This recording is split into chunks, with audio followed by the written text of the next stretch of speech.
안녕하세요. 사업을 막 시작하신 사장님들, 혹시 매일 쓰는 바로 그 카드 때문에 나도 모르게 수천만 원을 손해볼 수도 있다는 사실 알고 계셨나요? 오늘 이 시간에는요, 여러분의 소중한 사업 자금을 지켜줄 사업용 카드 사용법의 모든 것을 정말 처음부터 끝까지 아주 샅샅이 파헤쳐 보겠습니다. 아마 많은 분들이 에이, 설마 카드 좀 잘못 쓴다고 그렇게까지 되겠어? 하고 가볍게 생각하실 수 있어요. 사실 저도 처음엔 그랬습니다. 근데요, 이게 정말 무서운 현실이더라고요.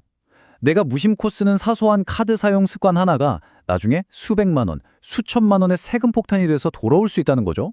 아니, 이게 도대체 어떻게 가능한 일일까요? 네, 오늘 우리가 함께 살펴볼 내용은요, 단순히 세금 몇 푼 아끼는 그런 차원의 얘기가 아닙니다.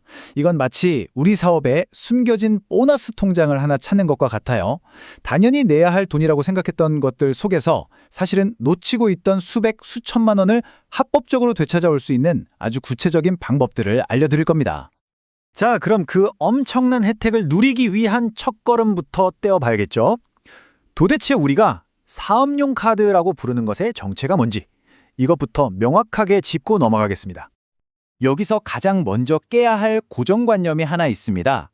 보통 사업용 카드라고 하면 뭔가 은행에 자서 특별한 서류를 내고 아주 멋지고 묵직한 카드를 새로 발급받아야 할 것 같잖아요. 그런데 놀랍게도 정답은 바로 여러분 지갑 속에 이미 있습니다. 지금 쓰고 계신 신용카드, 체크카드, 심지어는 충전해서 쓰는 선불카드까지 아주 간단한 등록 절차만 거치면 모두 훌륭한 사업용 카드로 변신이 가능합니다. 자, 근데 여기서부터가 정말 중요합니다. 사업자 유형에 따라서 이 게임의 규칙이 완전히 달라지거든요. 개인 사업자는요, 내 개인 돈과 회사 돈이 하나의 지갑에 같이 들어있는 것과 비슷해요. 그래서 어떤 돈을 사업용으로 썼는지 스스로 잘 구분해서 기록해야 할 책임이 있는 거죠. 반면에 법인 사업자는 내 개인 지갑과 회사 지갑이 법적으로 완벽하게 분리되어 있다고 생각해야 합니다. 회사 지갑에 개인적인 용도로 손을 대는 순간 바로 시스템의 경고등이 켜지는 구조예요. 이 작은 개념 차이가 나중에 세금 계산서의 숫자를 완전히 바꿔놓습니다. 개인 사업자분들은 등록 절차 전혀 걱정하실 필요 없습니다.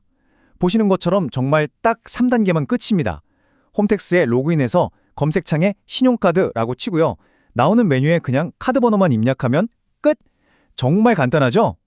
아니, 이렇게 간단한 클릭 몇 번이 대체 어떻게 우리의 골치 아픈 비용 처리를 그렇게 혁신적으로 바꿔준다는 걸까요? 그 놀라운 혜택들 지금부터 하나씩 아주 자세하게 살펴보겠습니다. 여기서 핵심 키워드는 바로 자동화입니다. 카드를 딱 한 번만 등록해두면요, 마치 24시간이라는 아주 유능한 개인 비서가 생긴 거나 마찬가지예요. 모든 카드 사용 내역이 알아서 홈택스에 차곡차곡 쌓이니까 더 이상 영수증 풀로 붙이고 엑셀에 정리하느라 밤새 필요가 없어지는 거죠. 당연히 바빠서 깜빡하고 비움을 빠뜨릴 위험도 거의 사라지고요. 모든 기록이 투명하게 남으니까 나중에 혹시 모를 세무조사 앞에서도 훨씬 당당해질 수 있습니다. 하지만 여기서 정말 중요한 함정이 하나 있습니다. 홈택스 시스템은요, 우리가 카드를 등록한 그날부터만 기록을 시작해요. 그러니까 그 이전의 사업을 위해서 쓴 돈들은 시스템에 존재하지 않는 말 그대로 유령 비용이 되어버리는 거죠. 이 소중한 유령 비용을 다시 살려내려면 어떻게 해야 할까요? 반드시 카드사 홈페이지에서 직접 엑셀 재료를 다운받아서 세무 대리인에게 전달해야만 합니다. 이거 정말 중요하니까 절대 잊지 마세요. 자, 지금까지는 등록의 혜택이라는 달콤한 과일을 맛봤다면 이제부터는 우리가 반드시 피해야 할 지뢰밭으로 한번 들어가 보겠습니다.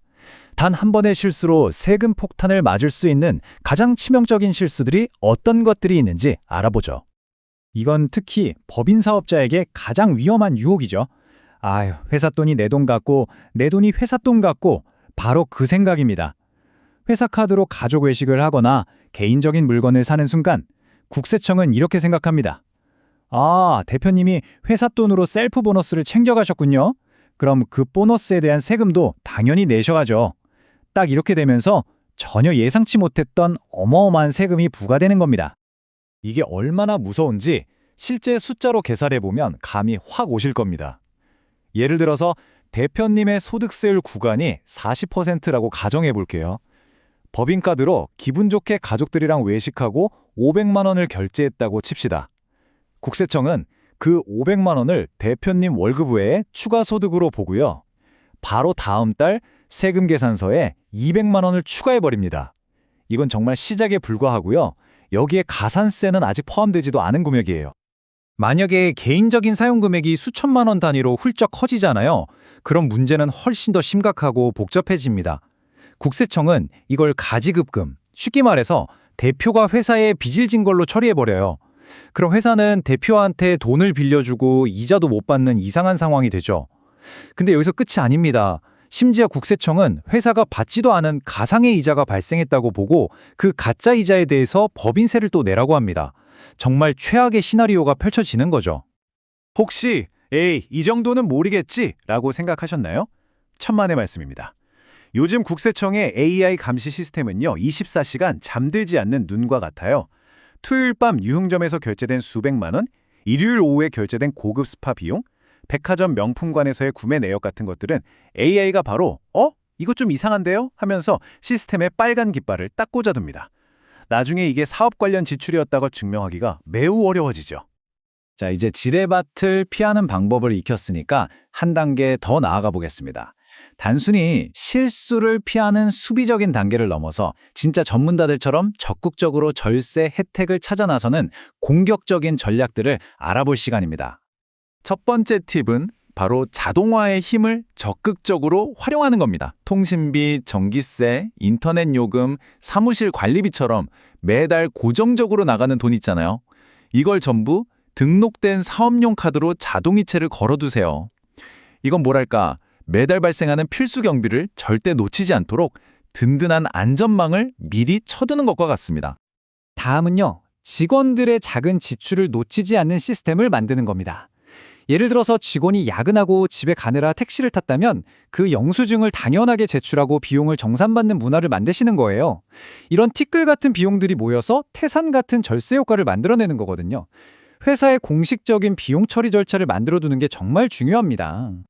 혹시 사업자 등록증이 나오기 전 설레는 마음으로 사무실 책상이랑 노트북을 샀던 그 비용 그냥 날렸다고 생각하고 잊고 계시진 않나요? 놀랍게도 정식으로 개업하기 바로 직전에 사업 준비를 위해 쓴 돈도 대부분 경비로 인정받을 수 있습니다. 잃어버렸다고 생각했던 돈을 다시 되찾는 기분일 거예요. 꼼꼼하게 챙기셔야 합니다. 마지막으로 홈택스 시스템이 절대 스스로 볼 수 없는 사각지대가 있습니다. 바로 해외 결제 내역이에요. 페이스북이나 구글에 광고비를 지출하는 경우가 대표적인데요. 이 내역은 우리가 직접 카드사 홈페이지에서 다운받아서 챙기지 않으면 영원히 사라지는 비용이 됩니다. 부가가치세 공제는 안 되더라도 소득세를 줄이는 데는 아주 결정적인 역할을 하니까 절대 놓치지 마세요. 자, 카드 등록부터 위험 회피, 그리고 전문가들의 절세 팁까지. 이 모든 복잡해 보이는 규칙들을 꿰뚫는 단 하나의 핵심 원칙이 있다면 과연 그게 뭘까요? 바로 이 생각의 전환이 가장 중요합니다. 이제부터 영수증을 그냥 지출했다는 증거, 귀찮은 종이 조각이 아니라 미래에 세금으로 다시 돌려받을 수 있는 현금 쿠폰이라고 생각하시는 거예요. 모든 영수증은 여러분 사업의 소중한 자산입니다. 이 원칙은 현금을 쓸 때도 똑같이 적용됩니다. 카페에서 결제할 때 무심코 개인 휴대폰 번호를 부르던 습관 대신에 이제부터는 사업자 지출 준비용으로 부탁드립니다 라고 말하는 새로운 습관을 만드시는 거예요. 이 작은 습관 하나하나가 모여서 연말에 여러분의 세금 계산서를 완전히 바꿔놓습니다. 결국 결론은 이겁니다. 적극적으로 관리하고 명확하게 기록하라. 이것이야말로 세무 위험이라는 예상치 못한 공격을 막아내는 가장 튼튼한 방패이자 절세라는 목표를 쟁취하는 가장 강력한 무기입니다. 특히 거래처 접대비처럼 용도가 좀 애매한 지출은요, 영수증 뒷면에 누구와 어떤 목적으로 만났는지 딱 한 줄만 메모해두는 습관을 들여보세요. 이것이 바로 최고의 방어 전략입니다. 자, 오늘의 분석을 마치면서 여러분께 마지막 질문 하나를 남기겠습니다. 만약 지금 당장 세무조사가 나온다고 가정했을 때 여러분은 모든 사업 지출의 목적과 이유를 100% 증거를 통해 증명할 수 있으신가요? 이 질문에 대한 자신감 있는 대답이 바로 여러분 사업의 미래 재무 건전성을 결정하게 될 겁니다.